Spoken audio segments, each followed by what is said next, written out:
क्या नाम है इनका? इंद्रलोक की जो घटना घटी थी जुमे की नमाज में, जिस तरह से बाहर नमाजियों को दांतों से पैरों से मारा गया, वहीं कहीं ना कहीं इलाकाई लोगों में जिस तरह से गुस्सा फूटा और चौकी को जिस तरह से घेर लिया गया इलाके के लोगों ने, और बहुत बड़ी तादाद में कहीं ना कहीं पुलिस प्रशासन भी यहाँ पर मौजूद हुआ और यहाँ पे पुलिस का जो कहीं ना कहीं आला अफसर भी थे वो बहुत बड़ी तादाद में यहाँ पर इकट्ठे हुए, क्योंकि मस्जिद में नमाज हो रही थी। बहुत बड़ी मस्जिद है माशाल्लाह यहाँ पर। मस्जिदों का जो एक तरह से नमाजियों का जो जमावड़ा रहा है, 2 जमातें यहाँ होती हैं, लेकिन उसके बावजूद रोड पर कुछ लोगों ने नमाज अदा की। आखिरी टाइम नमाज का होता है, जो कि मुस्लिम समाज में समझ सकता है नमाज जुमे की बहुत अहमियत रखती है। 5 वक्त की नमाज वो पढ़े ना पढ़े, लेकिन जुमे की नमाज पढ़ता है। लेकिन वो उस पुलिस अफसर ने जिस तरह से वो घटना को अंजाम दिया, क्या लगता है इसके पीछे क्या इंटेंशन हो सकती है? और जो अभी डिसीजन लिया गया है, जो डीसीपी साहब ने 3 महीने के लिए सस्पेंड किया है, क्या लगता है उससे सेटिस्फाई है आप? देखिए, इसका तो मैं समझता हूँ थोड़ा अच्छा नहीं रहा। ऐसा ही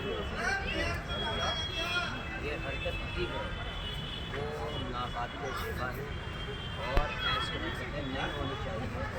इससे यकीनन मुसलमानों ही का नहीं बल्कि हर हिंदुस्तानी के दिल को तकलीफ पहुँची है, वो मुसलमान हो गैर मुस्लिम हो कोई भी हो, जो भी लोग इंसाफ पसंद है उनको यकीनन तकलीफ पहुँची। लेकिन अधिकारियों ने बेहतरीन रूल अदा किया है और हमारे कायदे मोहतरम जनाब मौलाना महमूद मदनी साहब दामत बरकातुहुम आलिया को जिस वक्त इसकी खबर पहुँची वो फ़ौरन एक्शन में आए और उन्होंने अधिकारियों को फ़ौरन खबरदार किया। तो बहरहाल उन्हीं की ईमा पर मैं यहाँ पर पहुँचा हूँ। मैं सूबा दिल्ली का सदर हूँ जमीयत उलमा हिंद।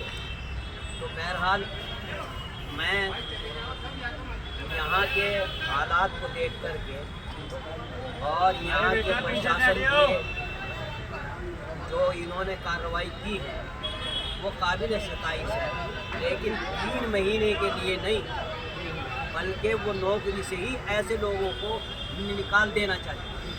और जमीयत उलमा ये मुतालबा करती है कि ऐसे लोगों को बिल्कुल बर्खास्त कर देना चाहिए, 3 महीने नहीं। लेकिन काफ़ी हद तक लोग सेटिस्फाई नजर आ रहे हैं। नहीं तो कार्रवाई पर कानून अपने हाथ में नहीं लेना चाहिए।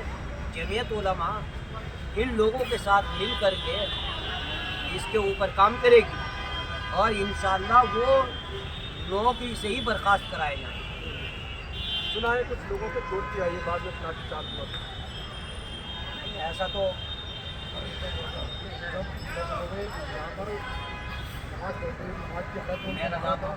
हम लोग चौकी गए, चौकी जाके हम लोग कहाँ जाएंगे? हम लोग चौकी गए तो चौकी वाले नमाज लेकिन फिर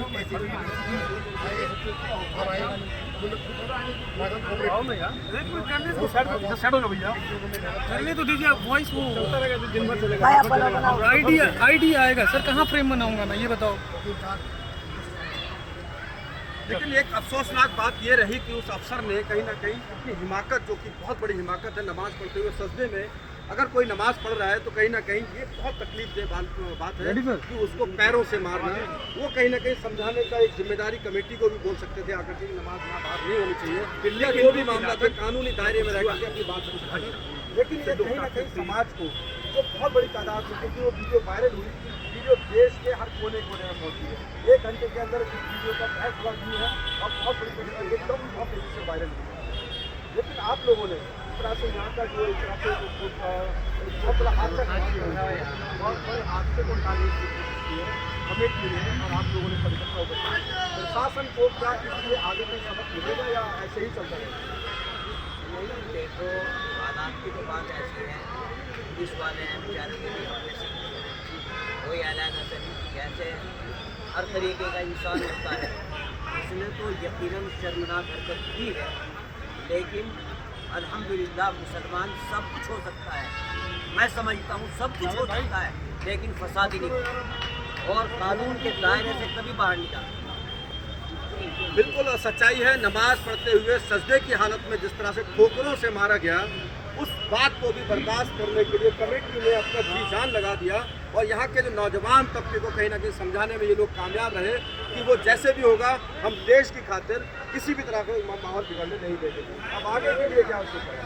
भाई देश हमारा है, हमने कुर्बानियाँ दी हैं इस मुल्क के लिए, और वो कुर्बानियाँ दी 54,000 उलमा ने शहादत पेश की। हम इस मुल्क को कैसे बर्बाद होने देंगे और कैसे बटने देंगे? हम कतई इन चीज़ों को बर्दाश्त नहीं करते, और मुसलमान एक एक बच्चा इन चीज़ों को बर्दाश्त कर ही नहीं सकता। बिल्कुल ऐसे ही पुलिस महकमे में बैठे कुछ ऐसे ऑफिसर्स जिनसे कि दाग लगता है पूरे डिपार्टमेंट को, उनकी इंटेंशन, उनकी सोच, घटिया सोच को ख़त्म करने के लिए ऐसे लोग भी मौजूद हैं जो कहीं ना कहीं अपने अपने इलाकों में अपनी जिम्मेदारियों को इस तरह से निभाते हैं कि कहीं ना कहीं समाज में बिखराव ना आए, वो कहीं ना कहीं झगड़ा कोई किसी तरह का फसाद का कारण ना बने। अपने नौजवानों को समझाने की जो कोशिशें हो रही है, कमेटी ने भी बहुत अच्छा रोल निभाया। कमेटी और अहले इलाका बहुत मुबारकबाद के काबिल है। अल्हम्दुलिल्लाह समझदारी के साथ काम किया। हम लोग तो बाद में आए, जब हमें पता चला हमारे कायद मोहतरम ने हमें मुब्तला किया और हमें यहाँ हुक्म दिया कि वहाँ जाओ, तो हम तो बाद में आए। इनकी अक्लमंदी और इनका जो ताल्लुक़ वो जमीयत उलमा से कदीमी ताल्लुक़ है। अगर यहाँ पत्ता भी हिलेगा तो वो जमीयत दफ्तर को मालूम होगा। तो बहरहाल जमीयत ने भी मुस्तैदी का सबूत दिया है, और जमीयत उलमा हिंद हमेशा हर जगह कहीं भी हो वहाँ हर वक्त अमन व अमान के लिए और कौमी यकजहती के लिए